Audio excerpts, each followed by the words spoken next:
उरण नगरपालिका निवडणुकांच्या पार्श्वभूमीवर भाजपनं प्रचारासाठी उर्दू भाषेमधून पत्रकं प्रसिद्ध केली आहेत। भाजप उमेदवारांना उर्दूमध्ये प्रचार केला आणि शोभा कोळी शाह यांनी तर चक्क उर्दूमधून पत्रकं वाटली। याचवरून मनसेच्या योगेश चिलेंनी चांगलाच भाजपचा समाचार घेतलाय। एकीकडे शिव्या द्यायच्या, दुसरीकडे मतांसाठी चाकरी करायची असा टोला चिले यांनी लगावलाय। परंपरागतपणे हिंदुत्ववादी छाप जोपासणाऱ्या भाजपकडून अल्पसंख्याक मतदारांपर्यंत पोहोचवण्याचा उर्दूमधल्या पत्रकाचा वापर आहे। हे भाजपच्या विरोधकांसाठी एक आयतं कोलिते असं सुद्धा आता बोललं जात आहे।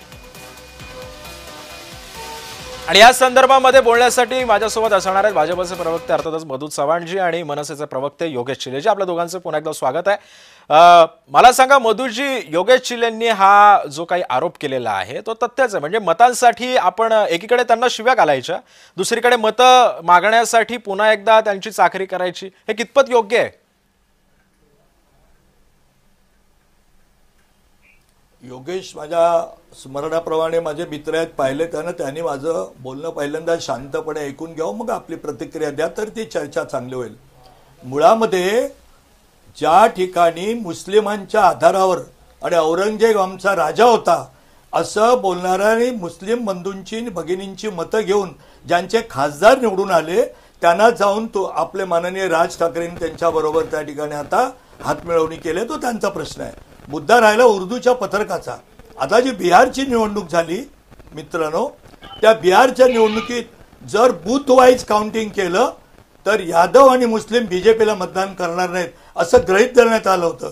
अनेक मुस्लिम बाहुल्य असलेल्या मतदारसंघात मुस्लिम बंधू भगिनींनी विकासाच्या आधारावर आणि प्रामाणिकपणाच्या आधारावर त्या ठिकाणी मतदान केलेलं आहे। राहिला मुद्दा उर्दूमध्ये पत्रक वाटण्याचा।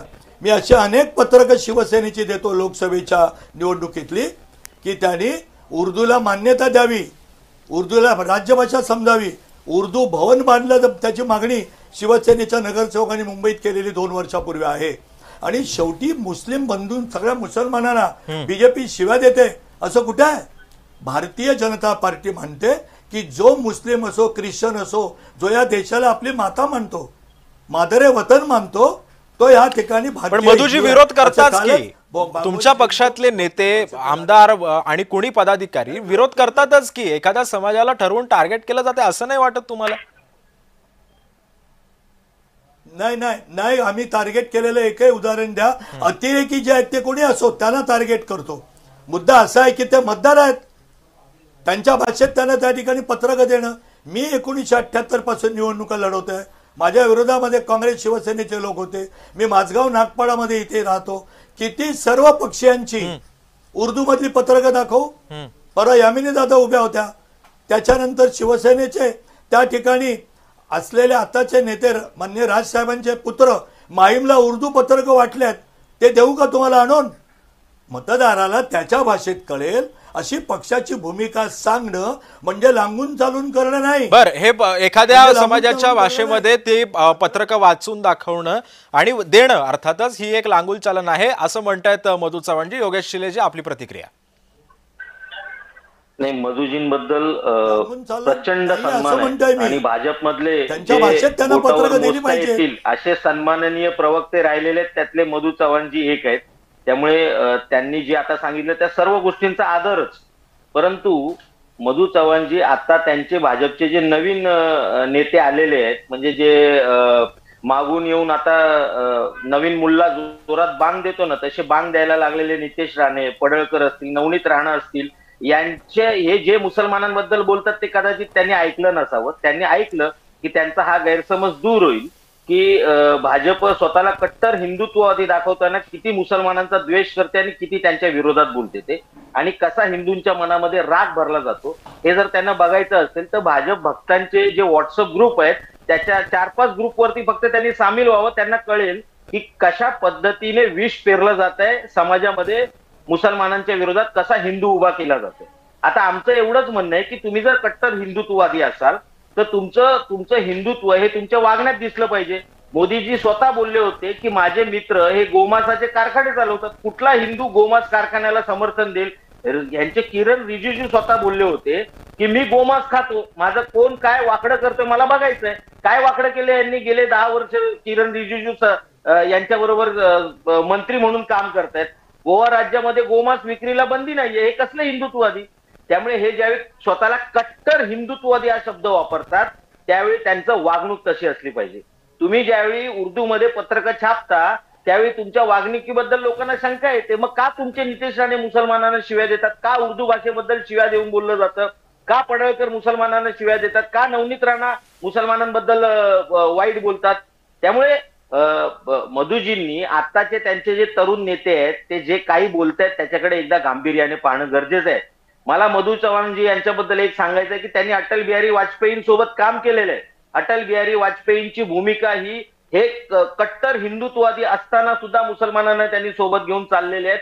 कधी मुसलमानांना असं वाटलं नाही की भाजपा मुसलमानांच्या विरोधात आहे. अटल बिहारी वाजपेयींसारखं जर मोदी वागले असते तर आज हे प्रश्न उभे राहिले नसते ना. आमचं उर्दू पत्रका वाटण्याला आमचं काही म्हणणं नाही. आमचं म्हणणं इतकंच आहे, मग तुम्ही स्वतःला हिंदुत्ववादी जर म्हणत असाल आणि मुसलमानांना शिव्या घालत असाल तर मग उर्दूमध्ये पत्रका छापू नका. तुमच्या भूमिकेवर ठाम राहा तुम्ही. इतकंच आमचं तुमच्या म्हणणं आहे. भूमिकेवरती ठाम राहा असं म्हणतात योगेश चिलेजी. मधु चव्हाणजी तुम्हाला सुद्धा काहीतरी बोलायचं होतं. योगेश चिलेजी तुमच्याकडे पुन्हा येतोय. मधु चव्हाणांना म्हणणं पूर्ण करू द्या. अरे मित्रा योगेश, एक लक्षात घे, ही स्थानीय स्वराज्य संस्थांच्या निवडणुका आहेत. कुठल्या तरी भावनात्मक मुद्द्यांवर जर कोणी बोलेल तर लोक त्याला घरी बसवतात. हे त्या ठिकाणी सिद्ध झालेलं आहे. भारतीय जनता पार्टी मुसलमानांचा द्वेष करणारे किंवा अश्लाघ्य नको ते वक्तव्य करत असतील त्यांना वेळोवेळी जाणीव आमच्या नेत्यांनी दिलेली आहे.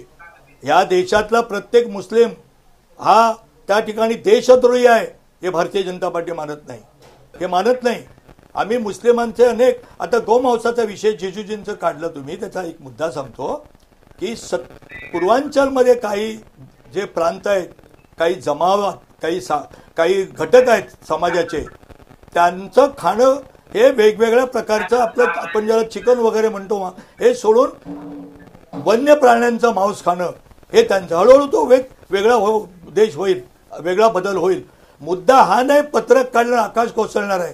आपण मुद्दे विकासावर बोलू. आता जनता वेडी नाही. बुधवार साधारणपणे 200च्या वर जागा मिळाल्या. त्यातल्या बिहारमधल्या 42 ते 45 जागा अशा आहेत मित्रा की जिथे मुस्लिम बाहुल्य आहे. आम्ही जर द्वेष केला असतं तर निवडून दिलं नसतं. दिल्लीच्या चांदणी चौक जो भाग आहे तिथून आमचा आमदार, आमचा खासदार आहे. आणि म्हणून मला असं वाटतं की नको ते विषय करू नये. आणि तुम्ही एक लक्षात घ्या मित्रा, तुम्ही केवळ बाळासाहेबांच्या पुत्राच्या शिवसेनेला जॉईन झालात. जर तुम्ही मनसेला जवळ घेणार असाल तर आम्ही तुमच्या बरोबर येणार नाही. या अपमानाबद्दल चर्चा करू. आणि म्हणून मित्रा मला असं वाटतं की या देशातला जो काय 14-15 कोटी मुस्लिम समाज आहे तो आपल्यामध्ये सामावून कसा जाईल, इथलं सांस्कृतिक मूल्य कशी जपतील, हा देश माझा आहे कसं समजेल, त्याच्यामध्ये समरसता अन्य हिंदूंबरोबर कशी होईल हे प्रयत्न केले पाहिजेत. बरं, हा देश मधुजी तुमचा मुद्दा आता मला असं वाटतं की योगेश चिलेजी यांना कळला असेलच.